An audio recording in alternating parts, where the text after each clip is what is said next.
السلام عليكم ورحمة الله وبركاته.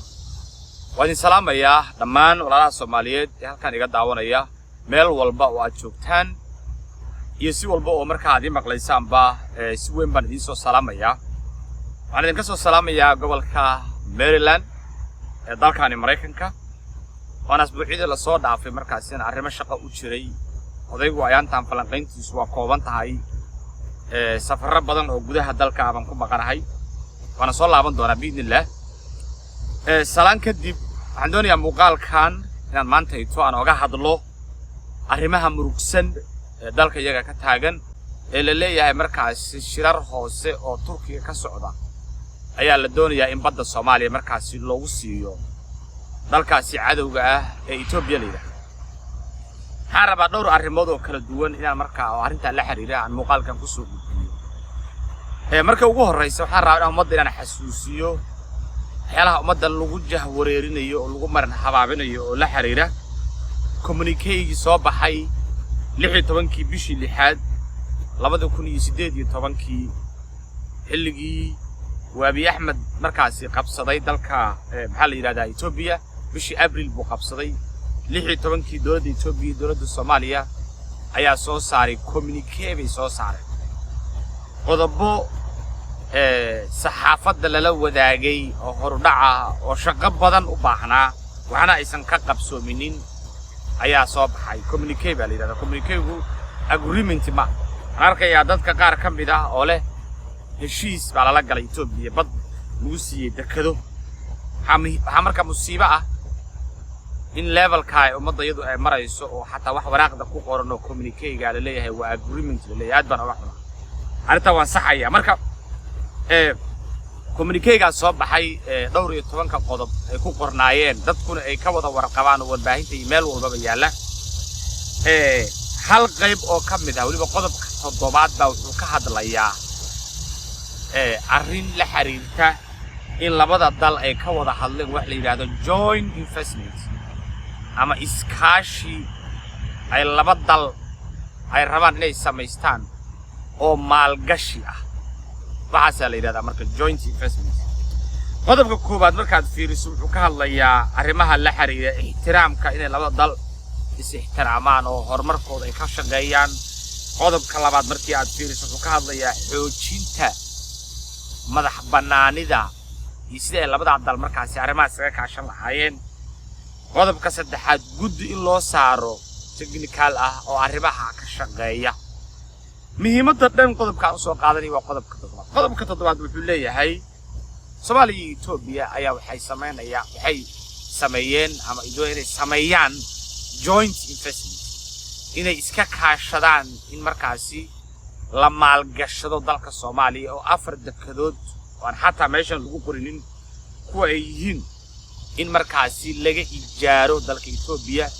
wada dheerna markaa la sameeyo oo markaa ganacsigu uu maro ganacsiga markaa farada badan ay badda uga baahanta Itoobiyana inay Soomaaliya markaa ay ka faa'iideystaan baddaasna ay markaasi invest garaystaan ama ay maalgashadaan arrinta maalgashiga ah waa arrin caalami ah arrin dadku wax garanaya ay garanayaan oo meel walba taala ma ahan arrin qodba sir ah heshiisyada investmentiga ah meesha aan deganahay ama aynu oga naalno geeska Afrika oo dhan maalin walba ka dhacaan hore baa Djibouti iyo waxa la yiraahdaa DP World ay u galeen joint investment dawladda Kenya iyo dawladda Uganda hore u galay maalin walba bay dhacdaa ganacsiga noocay waa loo baahan yahay maanta ito aan hadlayo haddii Xasan Sheekh Maxamuud Ilaahay ku soo aadiyo inuu Itoobiya la galo heshiis joint investment oo badaheena markaas Itoobiya laga ijaarayo lacag laga qaadanayo oo markaas annaguna aynu dhaqaale ka helayno wax tar leh ayaguna ay ka faa'iideysanayaan wada noolaanayno waa arrin mudan in la sabood garayo hadalkaasi maqlaysaan haddii badda Soomaaliya maanta ito Xasan Itoobiya uu la galo joint investment oo la yiraahdo labada dal ha iska kaashadaan in la maalgashado waa arrin la taageeri karayo la fahmi karayo meel loo raacay procedure bay leeyihiin waxaan ka doodaynaa markaasi percentage ka dalkeena la siiyay muxuu yahay wadooyin kala dhisaya maxay shaqaalaha ka shaqeynaya dadkadeena yeeyihiin wax kala goosasho iyo ganacsi dhaqaale aynu ka hadlaynaayo artaaba ka gudbaynaa dalkeenana wuu u baahan yahay investment dalkeenana maalgashi wuu u baahan yahay cidii maalgashi keenaysa soo dhawanaya Ethiopia kaliya ma hadii South Sudan loo yeerayo oo ay galayso aan ogolnahay hadii Uganda loo yeerayaan ogolnahay hadii shirkado kale oo ajaanib iyo dawlado kale oo ajaanib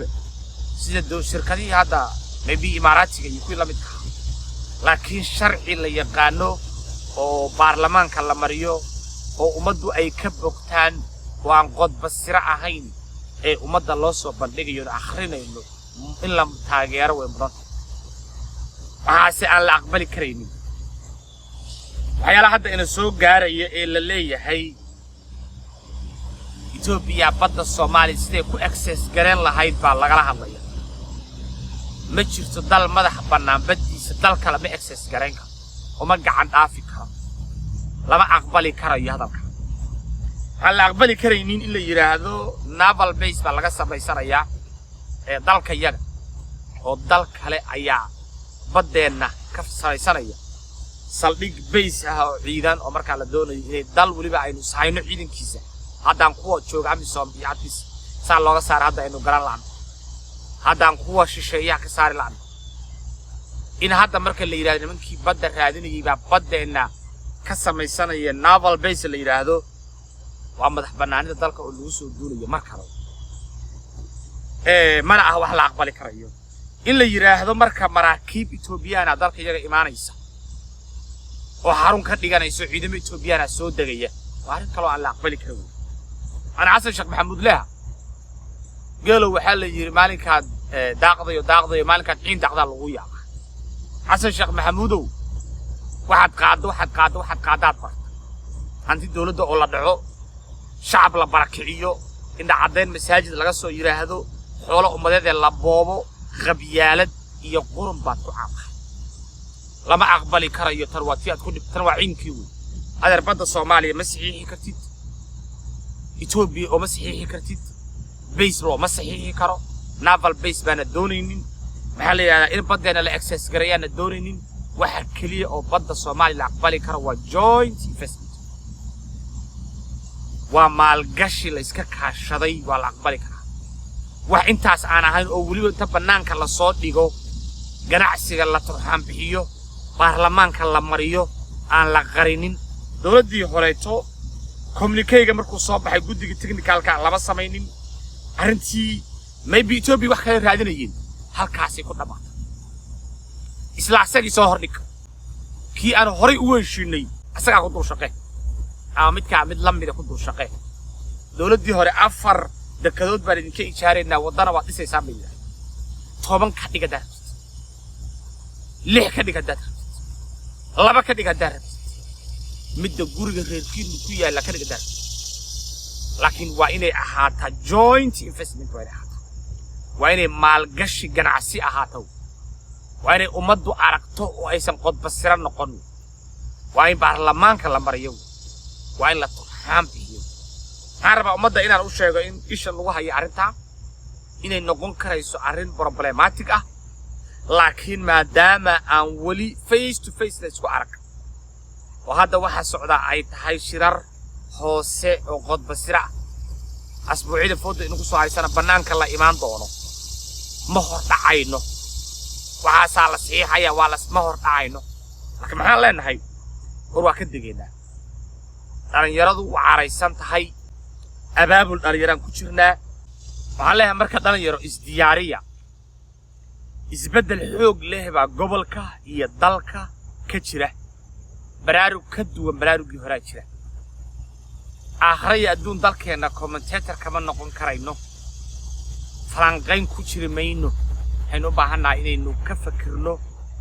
sidaynu dalkeen u bedel lahayn arkaysan maanta waxa caalamka ka socda arkaysan dawladii Kenya markii ay damacday dad shacabkeeda inay baarato dhalinyaro aniga iyo adiga in la eeg bantay istaagay diideen waxaa lagu qasbay in wax alla wixii cabinet xilka laga qaado in sharcigii la diido in dawladii baryoonto laakiin annagu maxaynu samaynaynaa ma hadli karno oo maxaa والرهبل حنون إلهي نوصل لذي وقبيالة بعد بلو وأنا كفكر الناس دين ومدين نمد بعدين كرينا كبيرة لأن يرادا كعظم كعمل ومكان قايل الناس كوين أما قدرك تشوق أما قربها تشوق ماشي على بعضك وتشوقتان محام بدلك الرئيس ويدي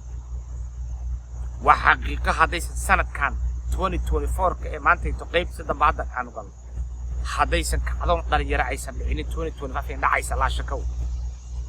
إثيوبيا مالك إسكود ضيدا بدنا إن حقوق كوكا تا دل يدبد بن أوجا عينا دل كنا ودفاعين هلا أمريكا حسن شيخ محمودو wax badan baad wax cuntay tan waa taad ku dhiman lahayd adeer macaan ka arbahasha yaa lugaha lagu gelin nimankan Turkida la yiraahdo anigu marar badan baan umada waxaan u sheegay Turkidu wax jacayl ah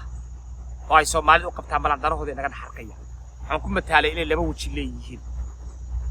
wajina waxay ku fiiriyaan muslimka dhibaataysan bay ku fiiriyaan